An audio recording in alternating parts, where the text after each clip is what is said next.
এক ছিল মিঠু, একটা ছোট্ট বিড়ালছানা। তার বাবা সুলতান একদিন খাবারের খোঁজে বিদেশ চলে গেল। বাবা যাওয়ার পর মিঠু রইল সৎ মার কাছে। কিন্তু সৎ মা, সেই ছিল বড় নিষ্ঠুর। প্রতিদিন ভোর ভোর উঠিয়ে মিঠুকে দিয়ে ঘরবাড়ি পরিষ্কার করাত, পুকুর থেকে পানি আনতে হতো, রান্না করতেও হতো, নিজের ছেলে মেয়েদের ভালো ভালো খাবার দিত। আর মিঠুকে দিত বাসি ভাত আর পানি। খেলতে যেতে পারত না মিঠু, জানালার ধারে বসে থাকত, বাবার জন্য অপেক্ষা করত।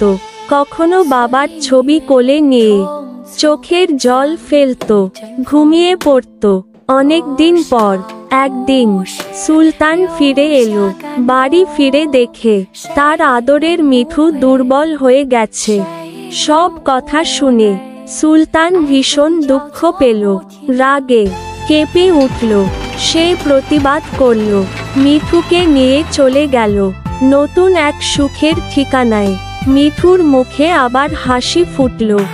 বাবার কোলে ফিরে সে পেল নতুন আনন্দ। গল্পটি ভালো লাগলে চ্যানেলটি সাবস্ক্রাইব করুন এবং বাবাকে ভালোবাসেন তারা একটা লাইক দিন।